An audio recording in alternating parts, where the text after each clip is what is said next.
Praise the Lord. This is Pastor Journey of the Full Gospel Church of God in Newark, Ohio. And I'm here in behalf of the Lord Jesus Christ. And because of the Lord Jesus Christ, I am able to be with you tonight. We have been in the studies of the book of Genesis.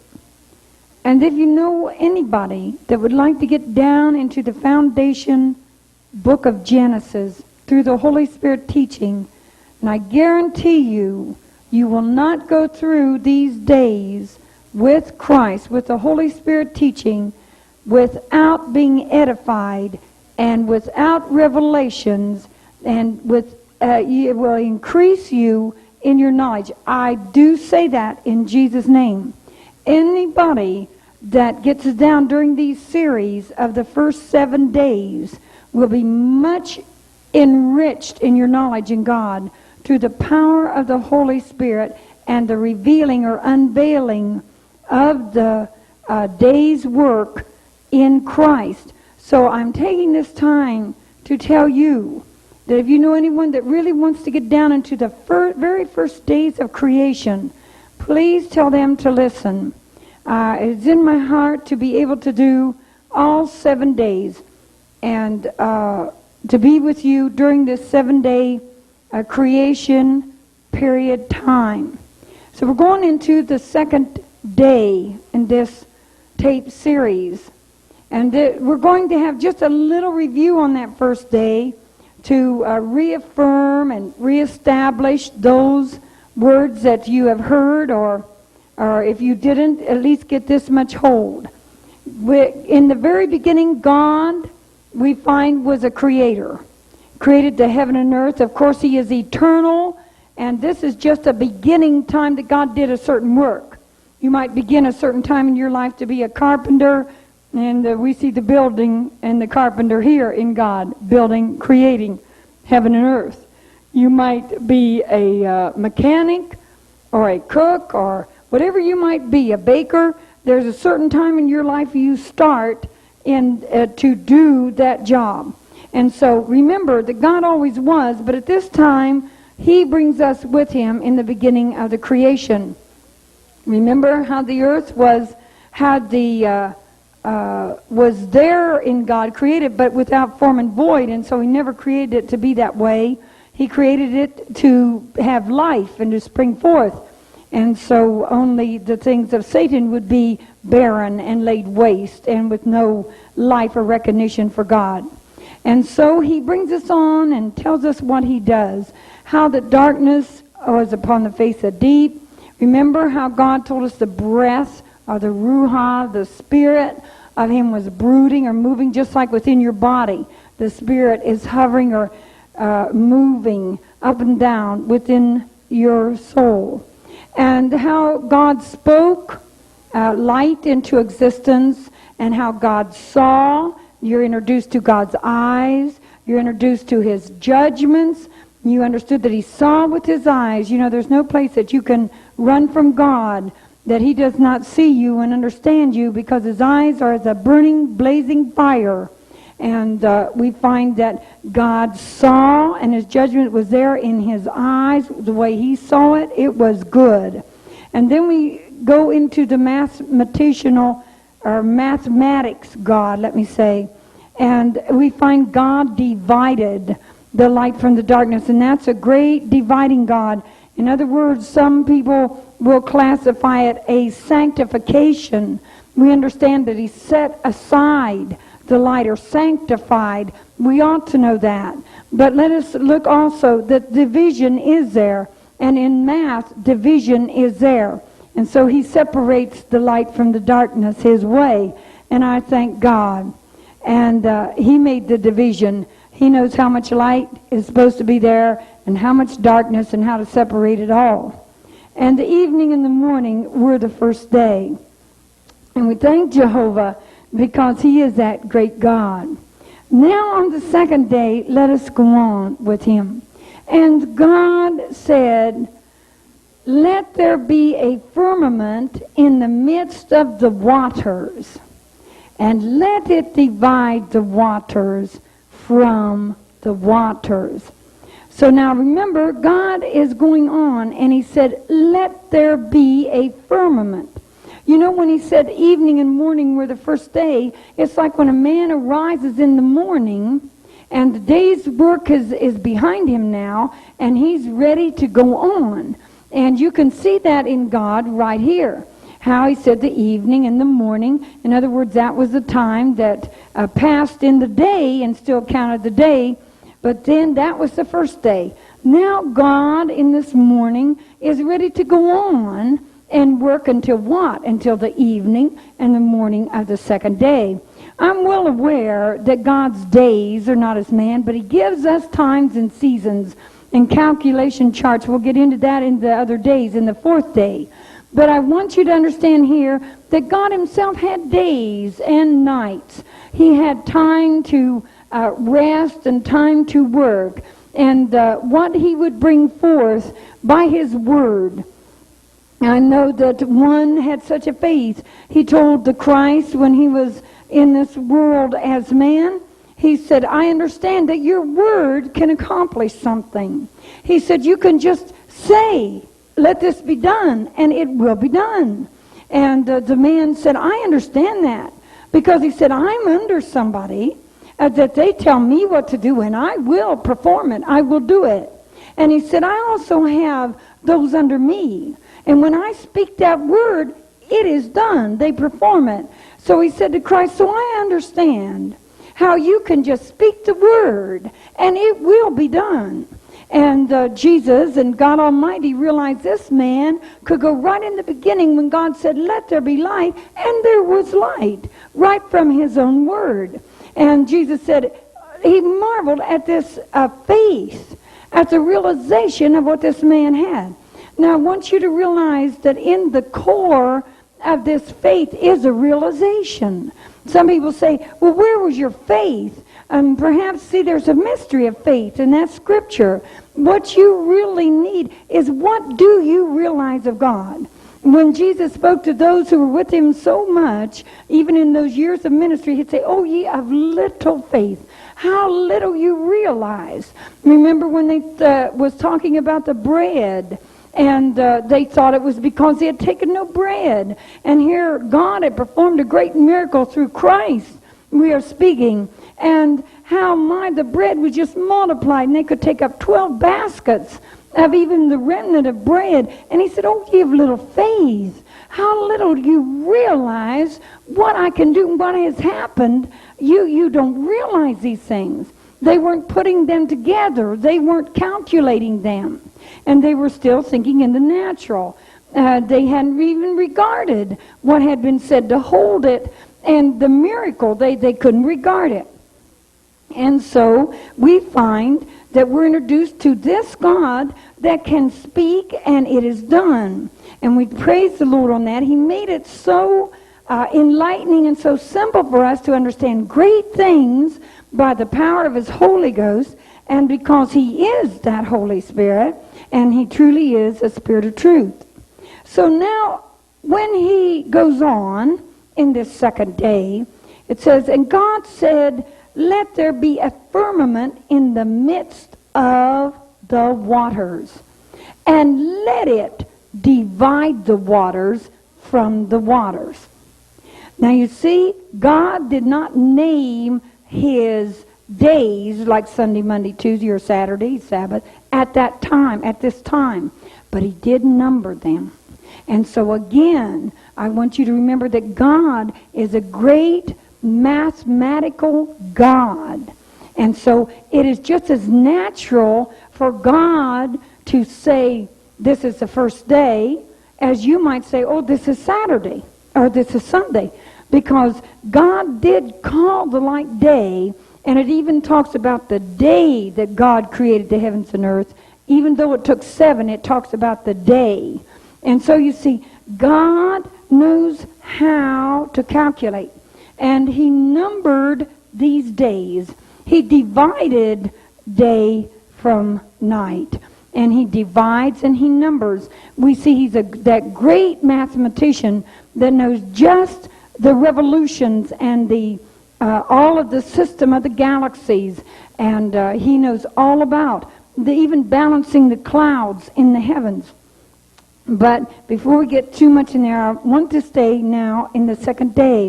And remember, and God said, this is in verse 6, let there be a firmament in the midst of waters, and let it divide the waters from the waters. Now here was the waters. And God said, I want a firmament to do a work. In other words, this is God's will. When he said, let there be, you are hearing God's will. He did not have to ask someone else to let there be. That was his will coming forth, saying, let there be thus and thus. Let there be a firmament. Now we're introduced, of course, by his will and his wisdom and his word. We know those are all there in the creation in the beginning. But there are certain areas here that God is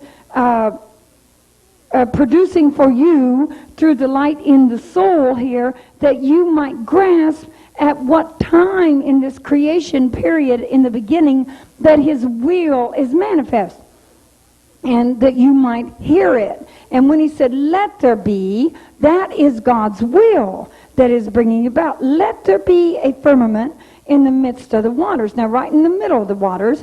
And God wants this firmament, which he does call heaven. He wants that to do a work.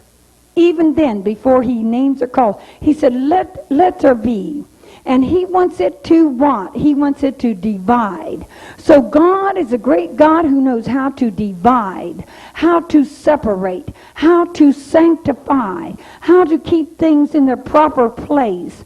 And so he says, I want some waters under this firmament, and I want the waters over the firmament.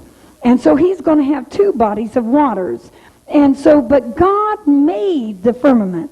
See, it was his will first that there was to be that firmament. And then he made it. Now, what substance he had created from nothing and had, he could make this portion called heaven. And he made the firmament and divided the waters which were under the firmament from the waters which were above the firmament, and it was so. Now, when he does the work, it's so. That's the way it is. And so his will was carried out, but he had to make that portion to fulfill his will. And so he willed this to do a certain work. When you look up, and I know there's much about heavens and the third heaven. Now, I'm trying here to get you in to this basics that you can understand by the will of the Holy Ghost, that he said, well, let it divide. He made it, and it still divides. Because up above us, you see, there's a heaven we see, or an expanse, or sky, and we have that certain portion we can look up and we see it. And yet it does a work, because it divides the waters that are above from the waters that are beneath. And so just being there is doing the work. God said, let it do this. So what does that tell you? When God requires you to be somewhere, and you just go and be where he requires you to be, you are doing the work he wants you to do. Now, I know you hear a lot about bench warmers and all those things, but I say to you, when you go to an assembly, or you go to someone's home, or whatever you do in Jesus' name, that he says, let her or him go there. When you go there, your presence is going to do a work. Because you being there is what God wants you to do. He wants you to be there. And I know by your being there, there is going to be a work done. And so you, by following his will, you will have done something productive. In going, you're doing something productive. I do not go along or admonish people to go to a certain area and just sit and never sing or praise God. I think you know that. But what I'm saying is, when you go in in just obeying God, like the firmament. He said, let there be a firmament. Then he made that firmament. He said, now let it divide the waters from the waters. And that's where that firmament was placed to do that, and that's what it's doing even today. It does that very thing. Even though it opened up its portals and let water come through, yet there is an expanse, and there are clouds, and there are waters above, and there are waters beneath. There are clouds that carry them. There are wells of water in there. And so this firmament, it was so. And God called the firmament heaven. Now remember, in the first day, we know that God names. So we have no problem seeing Adam, the spirit Adam, right now. That, again, is why in all these days, I would like to remind you that Jesus said, if you had known my Father, you would have known me. Because I am introduced to Jehovah God, though his name is not called Jehovah yet, not right here in this scripture. And I want you to follow right on through from Genesis on with me through these series, and you'll find he was known as God. And we find in that God all of this, again, we're going over. You realize his mind, his body ability, his breath, his eyes, his knowledge, and his wisdom, and all that's coming through is right here. His voice, his speech, his production through speech, and how he produces by giving the command, how his will is there. You know, Christ had a will that he said, nevertheless, not my will, but thy will be done. So man has a will of his own, a willpower. Some say they can lose weight, they can do other things, they can quit alcohol, they can do these things through willpower. Well, that's right, but there's a time that you lay down your willpower into the hands of God and says, nevertheless, not my will, but thy will be done. So we find that God's will was being done, and you find a great God that made these firmaments, which he called heaven. And then it tells us, and the evening and the morning were the second day. So again, God is numbering the day. He does not name it here a certain day. He numbers it. And so God, from the beginning, we see, is very mathematical. He is very productive. And he lets the firmament that he made do a work like unto what he does. When you look at the creation of God, you will see the creation does a work. Let me tell you that we're getting into that day, will be so when we go into 5 and 6. But let me tell you now that Jehovah God, through his law and through the nature he created it to be and the way, I want you to understand that there was a day, and when God opened this, it's so beautiful, that in the days of Christ, when he rode into Jerusalem, he rode on the donkey or the ass, and it was so important about this creature, or the foal of an ass that was there. It spoke of it in prophecy. And it said he was meek and lowly. But you know, God is triumphant during his meekness and lowliness. Now I want you to hear this, because it has to do with Jehovah God and his great creation. And here is Jesus on a lowly donkey or ass. But do you know, when you look into that creature, and God made all creatures, why do you think he was riding on that lowly beast of burden, as they're called? But you know that that animal is marked with a cross on its back. It's marked that way. Now I want you to know that they were hailing the King of Glory. But you know, man said, oh, that when they were crucified and on the cross and put on the cross, they wouldn't let that be in the city. No, they were crucified like a dog on a hill. So you listen very intently to the wisdom and what Jehovah God was doing, because Christ is God. He is riding on this beast that has a cross on its back, has a cross imprint on it. And when he gets on that animal, he is on the cross. And I want you to know, when they were hailing the King of Glory with hosannas, Jehovah said, oh yes, they will acknowledge my son as king, even on the cross. You know, the centurion said, surely this is the Son of God, even yet on the cross. And I want you to know that God, in his great creation plan, has no problem like, yesterday is yesterday, and today is today, and tomorrow is tomorrow. He said before Abraham was, past tense, I am. So God framed the worlds through his word. He talked about Christ before Christ was formed in the womb and came. Understand that God, as he speaks the future into existence. He doesn't have to see a flower and name it. He says flower, and it is. And so you see how Jehovah knew when the Christ, that portion of him that was Son of God, was riding with the world saying, Hosanna, Hosanna. Why, Jehovah was saying, oh yes, man, you will praise my son. And you will praise him. He's coming into Jerusalem on a cross. And you see, people didn't even know it. But Jehovah God knew it. And don't you think Jesus knew it? And that animal was very important. Because you see, you might say, well, Jehovah put one over him. You better believe he did. He put one over on Satan that day. You better believe he did. And you know they did hail him king. Hosanna to the highest. And the palm branches were there. And amen. I want you to know God has a way. If you're really listening, you're hearing the things of God. And I told you that you would hear them. And I told you, I guaranteed you in the name of Jesus, and that's a mighty name, that you would not listen to these series without hearing things like that would help you and reveal to you things that you had never realized before.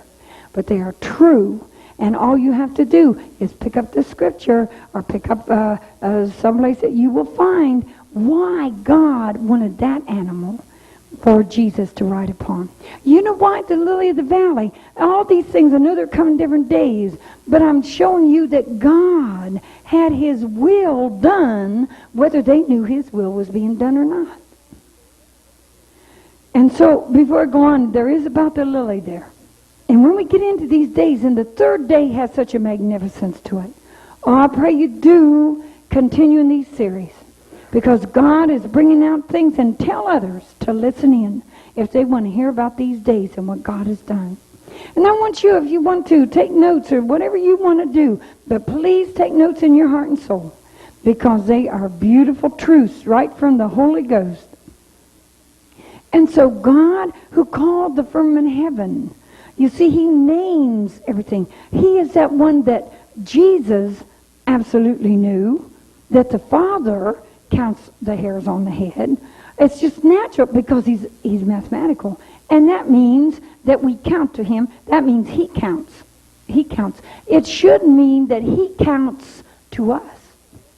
You know, we should more and more, and I thank God because he is doing this, getting into God more and more and his work. And so there are the firmaments now that are doing the very thing that God, in dividing, they have a work like God. God wants you to see about the lily. Did you know about the lily that it said that King Solomon in all his glory was not arrayed like the lily?